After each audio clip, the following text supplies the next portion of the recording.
Okay students, in continuation with chapter 6, molecular basis of inheritance, today we will study the process that is translation. We know that RNA will form the proteins. Which RNA it is? It is mRNA. Yesterday we discussed 3 types of RNA. The messenger RNA basically will be forming the proteins. This process is translation.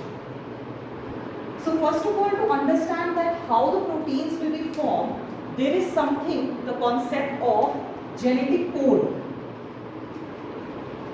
Means in the genes there is a code that is forming the proteins. Now how many bases are there? How many nitrogenous base pairs are there? There are basically 4. 2 purines and 2 pyrimidines. Those are the nitrogenous bases which are base pairing in the DNA. That will form RNA and further proteins. So it is related with these purines and pyrimidines that are only coding for proteins later on. So adenine, guanine, these are 2. And what 2 else? Thymine and cytosine. So total 4. Now how these will combine to form the proteins? So there was one scientist called as George Gamow. What he said that there is a permutation combination which we study in maths also, that what is done, the code has to be triplet. Triplet code has to be there. Means 3 bases will code for 1 protein. For example, over here if I say A, T, G, these 3 together are going to code for 1 protein. So how many those coding sequences will be there? 4 raised to the power 3. It comes out to be 64. Those coding sequences actually are called as codons. So the codons are nothing but triplets of these bases. So George Gamow, he gave this concept, and further there were different scientists who clarified that yes, he is saying the correct thing. So who did experimental verification? There were 2 scientists. The Indian scientist, his name is Harbgobind Khurana, and another scientist from abroad, Nuremberg. Experimentally they verified that yes, the 3 bases are triplet, means the triplet is what? Codon, which will code for 1 protein. Okay. Then another group of, you can say, scientists were there who said that these proteins can be formed in a template independent fashion. Now what is this template independent fashion? Template independent means that there is no requirement of template DNA, okay, which will form RNA and then proteins. With the help of certain enzymes only, these proteins can be formed. Okay, so those enzymes were phosphorylase enzymes, and commercially it was called as Severo-Ochoa enzyme. What is this Severo-Ochoa? You should know the name, that what is the significance. Without the template, we can code for a protein with the help of enzyme only. Okay, we will have a reactant and we will have a product with the help of this biocatalyst. So this is the story behind the discovery of genetic code. Okay, Nuremberg, what he did, he used cell-free extracts. Cell-free extracts as in, he synthesized different polymers. Like artificially in the lab now, he synthesized maybe this chain, A, T, G, C, C, G, T, A for example. So how many proteins will be coded? 3, 3 and here 3. Like this triplet you can make.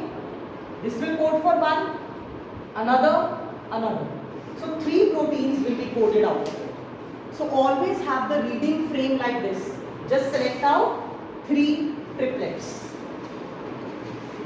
Now let us see what is the genetic code. A very simple method I will tell you to remember the genetic code checkerboard. In your NCERT also this checkerboard is made. Now what is this checkerboard? Very simple. You can just make a square like this. just write U, C, A, G. So in short, you can remember UCAL, like this. UCAL. Again, write here UCAL, like this. Divide this now. Make the checks out of this. Checkerboard it is called. Here, write down UCAL. Similarly, continue the same. UCAL. UCAL. And again UCAL. So we will not be making the full board. You can make it yourself after this class. I'll just tell you how we'll start. Triplet I told you 3. First position this one. Second position this one, means we will go from here to here. Here to here. And third position these ones. Means this whatever is written over here, that is the first position of the codon triplet. This will be the second position, and this will code for the third position, and together actually it will code for a protein. So just see U. Getting it? U. This will code for one protein. UC, like this. Similarly, UA. I hope it is clear why we are writing U, because it is uracil, it is RNA. In RNA there is no thymine, there is uracil. That is why T we have not written, we have written U. Then UG. Getting the point? Similarly, make for here, go here, UCU, UCC, UCA, UCG. Getting the point? Similarly, if I see here, CUU, CUC, CAA and CGG. So one by one we have to take all and start. Okay. So this one which I told, that is the first one which you will write over here. Okay. So just start combining and start getting your different codons. So each and every codon, this triplet will code for a protein. Is it clear? This is the checkerboard which I am telling you. You should remember that how we have made this.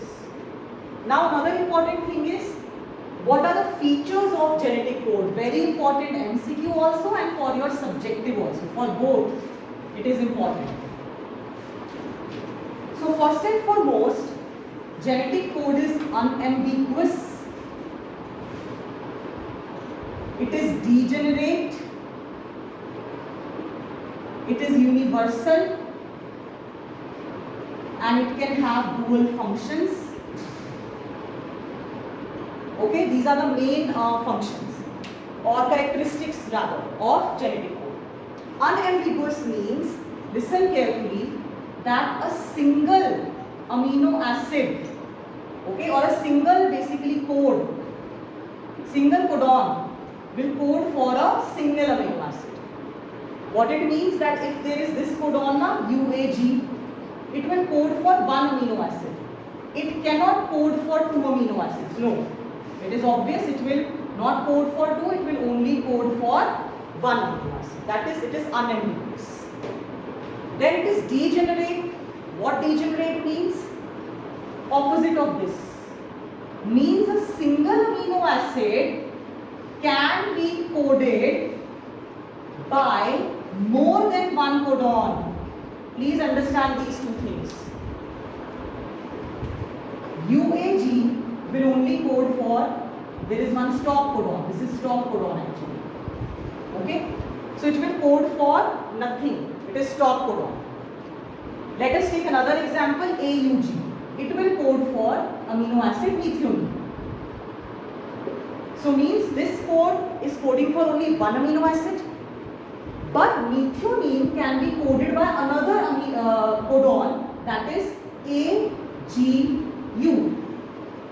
Maybe. Means methionine, one amino acid can be coded by these two. But a single will code for only single. Getting the point? So unambiguous means that single codon will form only one amino acid, Degenerate means that this amino acid can be coded by two different codons. Means two different codons can code for the same amino acid. Alright. Next is, it is universal. Universal means whether it is bacteria, eukaryotes, prokaryotes, everywhere it is the same. But there are some exceptions in some bacteria, some protozoa and in some mitochondria also. Some codons are different, only few exceptions are there, otherwise it is 100% universal. Dual function. Dual function means that some codons can code for initiator amino acid also and another amino acid also. Means like this AUG, it is coding for methionine and it is also the starting point generally for translation. Whatever proteins are being synthesized, now the first amino acid which is synthesized generally is methionine. Okay, so it is initiator also and it is one amino acid which can be coded in between also. Like this, see over here, AUG has come here. Suppose some sequences are there, then again AUG can come. It is not that it is only at the starting because it always starts the process. So these are the features. Next, let us come to how mutations, this we have already covered actually in sickle cell anemia, previous chapter if you remember. Sickle cell anemia is one mutation in which it is a point mutation. Single point, single nucleotide has changed. Which nucleotide? GAG becomes GUG. This is sickle cell anemia. That is, you can say, one disorder in the hemoglobin chain, beta chain. There are two chains in hemoglobin, alpha and beta. So in the beta chain, what happens at the sixth position, sixth amino acid this codes for glutamic acid. And if there is a single change from A to U only change is there, this starts coding for valine. So there is a change in the amino acid. So there will be change in the structure only of the hemoglobin. So that is why what happens, the shape of RBC becomes sickle shape. Like this instead of this. So the space for hemoglobin is less over here as compared to the normal RBC. The space will be more over here. So this is how the mutation, if somebody asks you how mutation is related with the genetic code or how genetic code is related with mutation. So one single point change can cause the mutation to this level. Another thing you see, suppose I am making this sequence over here like this. Okay. Now some base is inserted. For example, suppose here 1A is inserted. How the sequence will change? It will be like this. One situation. Another situation, let us take, for example, this is deleted. Mutation is happening, so maybe this is deleted. So what the sequence will become? It will become this. Okay. Now look at the reading frame. What is reading frame? While translation has to happen, 3 codons we will take and amino acid will be generated. So let us make the triplets. So over here, till now A has not come. So this will be there and this. This is the triplets. These are the triplets. Now here can you see the triplet changed? Instead of UGA, it is AUG. So here amino acid will be different. Similarly over here it is deleted. C. Instead of CG something, it is now G something. Whatever the further bases are. So the amino acids only totally change. So the protein structure will change. That is how mutation is related with the code. Okay. Next, let us look at tRNA molecule. I told you that transfer RNA is very much required for this translation process, and then we will look into translation. tRNA is transfer RNA.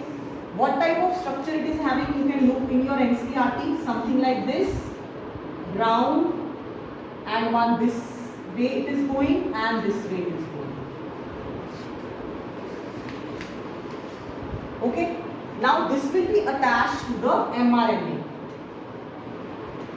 So on mRNA some code will be there now. Suppose it is AUG I am taking.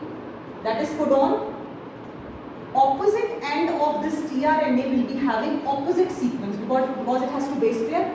So what it will be? T, U will pair with, this is considered as T, so again A, it will be T or U? It will be U because we are talking about RNA protein synthesis, and it will be C. So this is complementary sequence. So because this is codon, this is called as anticodon. So anticodons are present on this tRNA molecule. This end is called as the amino acid acceptor arm. Suppose one A amino acid is being coded, so that will come over here because this sequence is being coded into this protein, this amino acid. So this amino acid will be inserted over here. For example, AUG codes for methionine. So over here A will be methionine. Whatever this is coding, that amino acid it will bring. So that is why called as amino acid acceptor arm. And the structure of this tRNA, because the structure is like this, there is a clover leaf. That is a type of plant having this leaf. The structure of the, you can say, leaf is like this way. So it is also called as clover leaf model of tRNA. Is it clear structure? Okay. Now while I was telling you the codons, I told about stop codon also. They will not code for anything. Out of 64 codons, like we calculated, 61 will code for some amino acid and 3 will not code for anything. It is stopping. So when we study translation, something is starting and something is stopping also the translation. That is how it is regulated. So what are those 3 codons? These. How I have remembered it always, forever you can remember. Just make the short form. UA, UAG and UGA. Like this, remember. These are the 3 stop codons. For example, I am making the sequence, okay, like this. So you will start selecting like this. Means this will not code for anything. It is stop codon. It will not code for any amino acid. Means the synthesis of proteins will stop over here. That is the regulation of translation. Now let us come to the translation process. We know this is happening, okay? This thing is there, the tRNA will attach over here, amino acid will come. What another important thing is there? Very important organelle which will help in translation, and that is ribosome. The ribosome small subunit will come here and attach, and the large will be upside. That is the active site actually for the synthesis. Okay, so the small subunit of the you can say ribosome will attach to this mRNA, and big one will be accepting this tRNA, and then the protein synthesis will start. When amino acids join with each other, which bond is being formed? Peptide bond, and it requires lot of energy. If you remember, I told you rRNA helps in catalysis. So this rRNA, where it is in the ribosome, this will help in providing this energy which is required to form the peptide. Okay. So basically there will be a start codon, then the protein will be formed, and there will be a stop codon. Before this start codon and after this stop codon, there are certain sequences which are UTRs. UTRs means at 5' end also, and at 3' end also. What is this UTR? It is untranslated region. Means it will not be translated. Then what is the function? It helps in regulating the translation process. Okay, so over here for catalysis, enzyme is not there. This rRNA which is there, if we talk about generally the 23S rRNA. What is this S? Remember I told you the large and small subunit is made up of 50S, 30S, 40S, 60S. This is there 70S and 80S. What is this? 70S ribosomes are present in prokaryotes, and 80S are present in the eukaryotes. So this combination is present here, and this combination is present here. So which one is large and which one is small? Very clearly this is small subunit of prokaryotes, large subunit. Small subunit of eukaryotes, large subunit of eukaryotes. So this S is nothing but the sedimentation coefficient. So similarly for RNA also, this particular rRNA acts as the catalytic molecule for translation process. Okay, so we will cover today till here, till translation.